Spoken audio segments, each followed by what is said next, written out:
Good morning students, है ना। नमस्कार विद्यार्थियों। आज हम जो आपका सब्जेक्ट है पशुपालन, ठीक है, पशुपालन में इकाई नंबर 4, ठीक है, एक्सप्लेन करेंगे। इकाई नंबर 4 का नाम है आपका पशुओं के सामान्य रोग, है ना। फर्स्ट, है ना, फर्स्ट जैसे आपका आहार एवं पोषण जो था फर्स्ट सेकेंड दो तरीके से था, उसी तरीके से यहाँ पे पशुओं के सामान्य रोगों को दो प्रकार से डिवाइडेशन किया गया है। मतलब इसका जो अगला चैप्टर आएगा आपका, ठीक है, वो भी ये रहेगा पशुओं के सामान्य रोग, ठीक है। तो आपका इसमें जो पाठ्यक्रम है उसमें 3 रोग बताए गए, यहाँ पे आप देख रहे होंगे, खुरपका, मुंहपका एवं पशु प्लेग रोग, है ना। तो ये इनका अध्ययन आपको करना है डिटेल्स में, ठीक है। तो पशुओं के सामान्य रोग, जैसे सामान्य रोग है ना, क्या समझ में आता है आपको कि भाई पशु है तो पशुओं को कौन कौन से रोग होते हैं, या बहुत सारे लोग या फिर बहुत सारे अब स्टूडेंट्स इस बात को समझते होंगे कि रोग किस प्रकार से पशुओं में होते हैं, ठीक है, और उनका निवारण किस तरीके से किया जाता है, ठीक है। फिर एक स्वस्थ पशु के क्या लक्षण होते हैं, या फिर अगर किसी पशु को रोग हो गया है तो या उनके रोगों के लक्षण किस तरीके से होते हैं। तो इन पर सारे क्वेश्चंस बने हुए हैं आपके इस चैप्टर में, तो उन्हीं पर हम डिस्कशन करेंगे, ठीक है। जैसे यहाँ पे दे रहा है, तो पशुओं को स्वस्थ रखने के लिए 3 प्रमुख सिद्धांतों का अध्ययन रखना चाहिए, है ना। कौन कौन से सिद्धांत है, अगर आपके पशुओं को आपको क्या रखना है, स्वस्थ रखना है, तो 3 सिद्धांत बने हुए हैं। पहला है उचित देखभाल एवं स्वास्थ्य रक्षा, ठीक है। उचित देखभाल मतलब अधिकतर लोग तो अपने जो पशु होते हैं उनकी देखभाल करते ही करते हैं, उनके स्वास्थ्य का भी ध्यान रखते हैं, उनके स्वास्थ्य की रक्षा करते हैं, ठीक है। उसके बाद में चारे दाने की उचित व्यवस्था, मतलब हर पशु के लिए चारे और दाने की उचित व्यवस्था करना रहती है, और उचित प्रजनन, है ना। और उचित प्रजनन मतलब जो परंपराएं है, ठीक है, प्रजनन की वो क्या होती चाहिए, सुचारू रूप से चलनी चाहिए, ठीक है। तो इस तरीके से किन सिद्धांतों का पालन करना रहता है पशुओं को स्वस्थ बनाए रखने के लिए। अब आप देख रहे होंगे कि पशुओं के बीमार पड़ने के सामान्य कारण, है ना, किन कारणों के तहत पशु क्या होता है, बीमार होता है।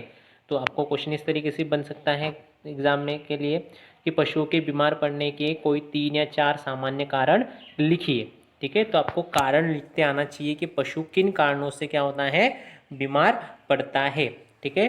तो पहला जो है, धन की कमी के कारण किसान पशुओं के उचित भोजन व रहन सहन की व्यवस्था नहीं कर पाता, ठीक है। मतलब धन का एक अभाव होता है किसानों में, है ना। किसान मतलब ज़्यादा तरीके से संपन्न नहीं हो पाता किसान, ठीक है, या अधिकतर किसान संपन्न नहीं है, तो उनके कारण क्या होता है कि उनके जो पशु होते हैं तो उनमें भोजन व रहन सहन की व्यवस्था उचित नहीं हो पाती, ठीक है। मतलब मच्छर भी आ रहे हैं, मच्छर के यहाँ वो रह रहे हैं, ठीक है, मच्छर पनप रहे हैं, तो इस तरीके के कारण हो जाता है फिर उनके बीमारी का, ठीक है।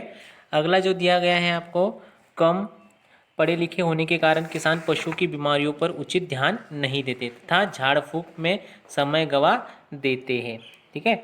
मतलब अब पढ़े लिखे नहीं रहते किसान तो क्या करते हैं, जो है ना झाड़ फूक वगैरह आते हैं या फिर जो, ठीक है, तो उनके द्वारा ही पशुओं का इलाज करते हैं, ठीक है। तो कई बार उनको, है ना, विफलता हाथ लगती है और पशु पूरी तरीके से बीमार होकर मर जाता है, ठीक है। तो ये भी एक कारण है, ठीक है। किसानों को वैज्ञानिक जानकारियों का अभाव होता है, ठीक है, मतलब वैज्ञानिक जानकारियाँ नहीं मिल पाती किसान को, तो ये भी एक कारण है, ठीक है। अगला कारण बताया है, किसान लोग पशुओं को व्यापारिक दृष्टिकोण से नहीं, ठीक है, पालते हैं, है ना।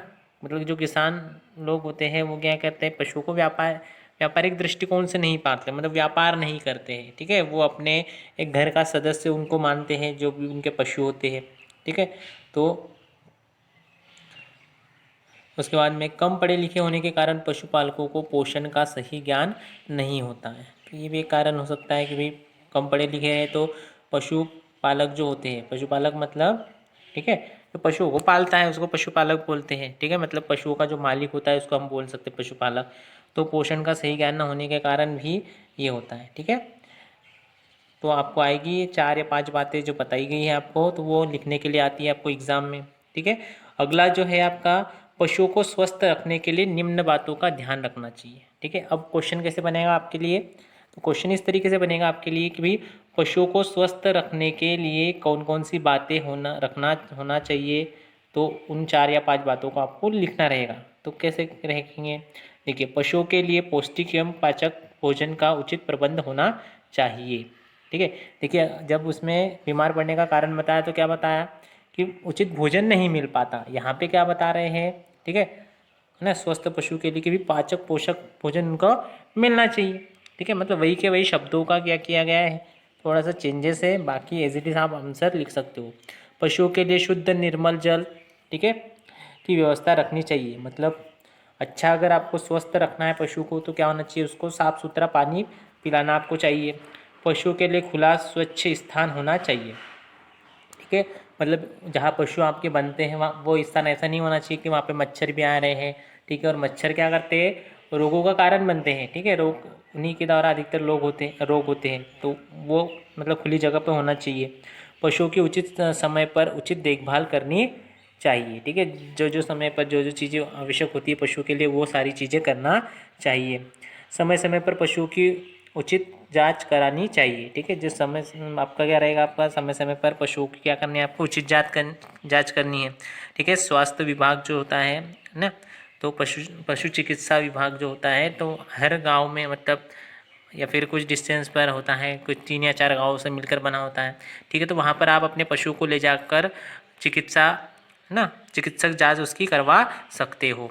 पशुओं की प्रसव काल में उचित देखभाल करनी चाहिए, है ना। जो प्रसव काल होता है आपका तो उसमें पशुओं की सही तरीके से देखभाल करनी चाहिए। बछड़ों एवं बछियों की अच्छी प्रकार से देखभाल करनी चाहिए। ठीक है, उनके जो बछड़े होते हैं या बछिया होती है तो उनकी अच्छी तरीके से देखभाल करनी चाहिए, क्या उनको सही तरीके से माँ का दूध मिल रहा है। ठीक है, तो इस तरीके की व्यवस्थाएं आप रख सकते हो अपने पशु को स्वस्थ रखने के लिए। ठीक है, अच्छी नस्ल के, ठीक है, ठीक है, तो पशुओं के साथ अच्छा व्यवहार करना चाहिए। पशुओं के साथ अच्छा व्यवहार भी आपका होना चाहिए। ठीक है, तो इस तरीके से आप अपने पशु का को स्वस्थ बनाए रखने के लिए इन बातों का ध्यान रख सकते हैं। ठीक है, अगला जो है आपका बीमार पशुओं के लक्षण, है ना, सिम्टम्स ऑफ डिसीजेस्ड एनिमल्स, है ना, मतलब जो आपका बीमार पशु होता है तो उसके क्या क्या लक्षण होते हैं। अब ये क्वेश्चन कैसे बनता है आपको एग्जाम में कि बीमार पशुओं के कोई 4 लक्षण लिखिए, है ना। मतलब अगर आपका पशु क्या हो गया, बीमार हो गया, तो बीमारी आपको कैसे पता चलेंगी, तो आपको ये चीज़ें वहाँ पे दिखाई देंगी। आपके पशु में क्या दिखाई देगा, सबसे पहले पशु सुस्त एवं उदास दिखाई पड़ते हैं, है ना। पशु कैसा दिखाई देगा आपका, मतलब गाय है या भैंस है जो भी है आपका, तो थोड़ी सी सुस्त हो जाएगी, उदास दिखाई देगी आपको, इसका मतलब कुछ ना कुछ उसको रोग है। दूसरा, पशु खाना कम या बंद कर देते हैं, मतलब पशु खाना ही नहीं खाते हैं। सिंपल सी बात है भाई, साधारण बात है कि भाई अगर हमारे शरीर में कोई रोग हो जाता है तो हमारा भी पूरा ध्यान उसी की ओर रहता है। मतलब बाकी जो चीज़ें होती, बाकी जो क्रियाएं होती है हमारा ध्यान उसमें नहीं लग पाता। तो सभी के लिए है, पशुओं के लिए हो या फिर मानव के लिए हो। ठीक है, तो पशुओं में भी कुछ ऐसे ही वो रूल फॉलो करते हैं। पशु जुगाली करना बंद कर देता है ना। जुगाली करना मालूम है ना सभी को, जुगाली क्या होती है। ठीक है, जो भोजन भोजन है ना खाने के बाद में क्या करता है वो अपने मुंह से जुगाली करना चालू करते हैं, मतलब जुगाली करते हैं। ठीक है, पशुओं के कान लटक जाते हैं। ठीक है, जो कान होते हैं उनके वो क्या हो जाते हैं, लटक जाते हैं। गाय भैंस दूध देना कम कर देती है। ठीक है, गाय या भैंस है अगर आपकी वो दुधारू है तो वो दूध देना क्या कर देती है, बंद कर देती है। पशुओं की चमक चली जाती है। ठीक है, मतलब जो शाइनिंग है उनकी वो क्या हो जाती है, चली जाती है। शरीर का भार कम होता होता जाता है। ठीक है, शरीर का भार भी क्या हो जाता है, कम होने लगता है। पशु का मस्तक झुक जाता है। ठीक है, जो मस्तिष्क होता है उसका वो क्या हो जाता है, झुक जाता है। पशु का कार्य करने में मन नहीं लगता है। ठीक है, तो जैसे बैल है तो ये जो आपका कार्य करने वाले पशु है तो उनका भी कार्य करने में मन नहीं लगता है। ठीक है, पशु अप्रसन्न नजर आता है। अप्रसन्न मतलब है ना, प्रसन्नचित नहीं नजर आता है। ठीक है, मतलब एक बीमारी या उसको घेरे हुए तो बीमार पशु के क्या क्या लक्षण होते हैं वो इस तरीके से हमने देखे। तो बहुत सारे लक्षण दिए हैं आपको, 4 या 5 एग्जाम में लिखने के लिए आते हैं, तो आप इसको आसानी से लिख सकते हैं। ठीक है, चलिए अगला देखते हैं। अब बीमार के तो देख लिए हमने लक्षण क्या है, अब स्वस्थ पशु के क्या लक्षण है कि भाई आपका अगर पशु स्वस्थ है तो उसकी क्या क्या लक्षण होते हैं। ठीक है, तो पहला दिया है स्वस्थ पशु की आंखें चमकीली होती है। ठीक है, आंखें कैसी रहेगी उसकी? चमकीली होती है। ठीक है, कान चुस्त होने चाहिए। ठीक है, कान कैसे होना चाहिए? चुस्त। बीमारी में क्या देखा हमने कि कान कैसे हो जाते हैं? ढीले पड़ जाते हैं। ठीक है, या नीचे गिर जाते हैं। ठीक है, शरीर के बाल चिकने और एकसार होने चाहिए। हैं, बाल कैसे होते हैं उसके? चिकने और एकसार होते हैं। त्वचा ढीली नहीं होनी चाहिए। त्वचा भी कैसे होना चाहिए? है ना, ढीली नहीं होना चाहिए। थूथन गीली होनी चाहिए। जो थूथन होती है उसकी वो क्या होनी चाहिए? गीली होनी चाहिए। पशु को जुगाली करनी चाहिए। पशु जुगाली करता है तो आपका पशु क्या है? स्वस्थ है। पशु के मुंह की महक अच्छी होनी चाहिए। है ना, पशु महक क्या होनी चाहिए? अच्छी होनी चाहिए। पशु की नाड़ी गति, शरीर तापक्रम एवं श्वास गति सामान्य होनी चाहिए। ठीक है, जैसे बहुत सारे ने कारण हम बता सकते हैं। तो क्वेश्चन किस तरीके से बन जाएंगे? यहाँ पे बहुत सारे क्वेश्चन बनेंगे आपके कि पशुओं को स्वस्थ रखने के लिए कौन कौन सी बातों का ध्यान रखना चाहिए, बीमार पशु के क्या लक्षण होते हैं, स्वस्थ पशु के क्या लक्षण होते हैं। तो इस तरीके से इन पर क्या होते हैं? आपके क्वेश्चन बनते हैं। ठीक है, मेरे द्वारा जो एक्सप्लेनेशन किया गया है आई होप वो आपको समझ में आया होगा। ठीक है, चैप्टर 4 हमने स्टार्ट किया हुआ है, पशुओं के सामान्य रोग। तो इसमें आगे के क्वेश्चन हम बाद में देखेंगे अगले वीडियो में। ठीक है, धन्यवाद।